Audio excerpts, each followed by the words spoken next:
There is a certain irony in the pursuit of love. We often chase what slips through our grasp the moment we reach for it. And yet, if we step back, if we allow ourselves to cultivate control over our deepest desires, love tends to fall into our hands. Not because we chased it, but because we became the kind of man worthy of it. This is where Stoicism offers its most profound lesson. Love, like any form of mastery, is not something you seize, it is something you earn through self-mastery. We must begin by confronting the most basic truth: no woman can complete you. No person, no external force has the power to fill the void inside. The wise man, like Marcus Aurelius taught, knows that very little is needed to make a happy life. It is all within yourself. In your way of thinking, to seek a woman to fill your soul is to hand over your strength, to live as a beggar at the gates of someone else's affection. But we, as men who seek mastery, must first become masters of ourselves. 1. Master your desires. Women are drawn to men who possess a kind of stillness, a self-control that echoes beyond mere words. Seneca warned, "He who is a slave to his desires is worse than a wild beast."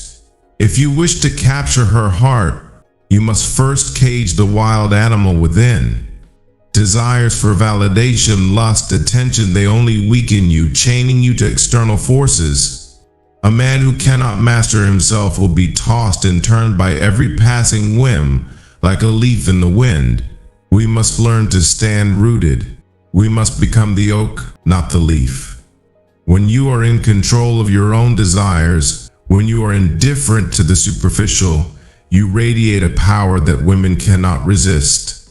It is not your chase that draws her to you, it is your indifference to the chase. 2. Cultivate inner fortitude. In the face of rejection, most men crumble. They beg, they plead, they allow their sense of worth to erode. But the Stoic man knows that rejection is a test of his fortitude. Epictetus reminds us, "It is not what happens to you, but how you react to it that matters." Rejection is not a reflection of your value, it is merely an event, one that you alone have the power to define.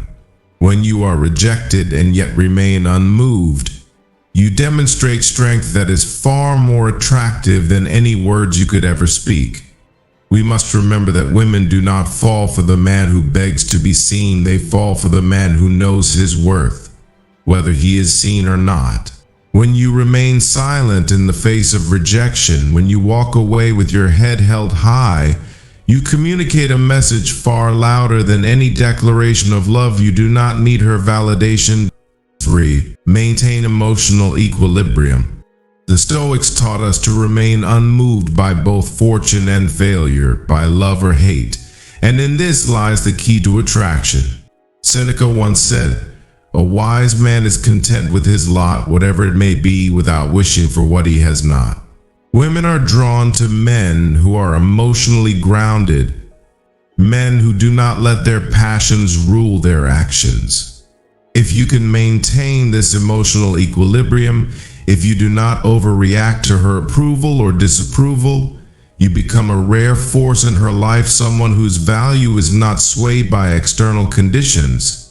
We must be the eye of the storm, calm, unshakable. In doing so, we create a magnetic pull that few can resist. The more you maintain your balance, the more others are drawn into your calm. 4. Be indifferent to praise and criticism. A man who seeks constant praise or dreads criticism is at the mercy of others. Marcus Aurelius advised, "Choose not to be harmed and you won't feel harmed. Don't feel harmed and you haven't been." If you wish to hold a woman's attention, you must become indifferent to both her praise and her rejection. When you cease to be dependent on her approval, you liberate yourself. And this liberation, this sense of self-sufficiency, makes you more attractive than any man who waits on her every word. When she praises you, accept it with humility. When she criticizes you, accept it without flinching. In either case, you remain unshaken. This indifference makes you a mystery, a puzzle that she feels compelled to solve, for you have become the one thing she cannot control. 5. Be present but unattached. Perhaps the most profound Stoic principle is that of detachment. Epictetus teaches some things are within our power, while others are not. Love is not within our power.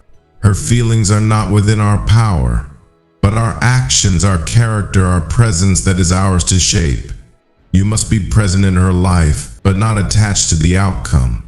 This does not mean you are cold or distant, but that your inner peace is not dictated by whether she falls in love with you or not. You must learn to act with purpose, but without expectation.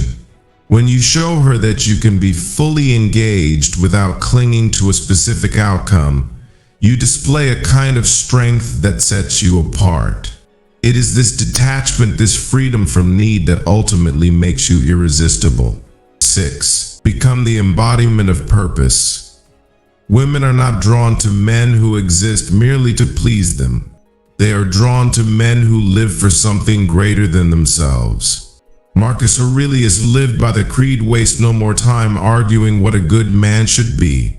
If your life is guided by purpose, if you are pursuing mastery in all areas, if you are building something of meaning, you become a force that no woman can ignore. Your purpose becomes your compass. And as you rise to meet your own standards, you elevate yourself beyond the ordinary. Must live with intention, striving for excellence, not for the sake of external rewards, but because it is who we are. It is this alignment with our own values, this pursuit of greatness for its own sake, that becomes the foundation of true attraction. 7. The power of silence. In the world of constant noise, a man who speaks little and observes much is rare. Zeno, the founder of Stoicism, once said, "Better to trip with the feet than with the tongue." In your interactions, let silence do the heavy lifting. Women are often bombarded with words, with men seeking to impress them with grand declarations or empty promises. But the Stoic man knows that silence can speak louder than any phrase. When you listen more than you speak, when you allow your presence to communicate what words cannot, you demonstrate a confidence and self-restraint that few men possess. In your silence, you reveal your depth. In your silence, you make her curious. In the end, the true measure of attraction lies not in what we can gain, but in who we become. Women, like life itself, are drawn to those who stand firm, unshaken by the tides of desire and fear. We, as students of Stoicism, do not seek love to complete us. We strive to complete ourselves, to rise above our destructive emotions, to conquer the very forces that would control us. Remember, love is not a chase. It is the result of self-mastery. When we no longer need validation, when we live with purpose and fortitude, we become irresistible, not because we sought to be, but because we became the kind of men who no longer chase.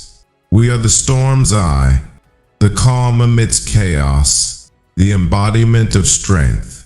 As we continue on this path, may we strive not for fleeting affection, but for the strength to stand tall, in control of ourselves and indifferent to what may come. And in doing so, may we become not just men, but masters of our own destiny. Stay unwavering, stay resilient. The world will follow.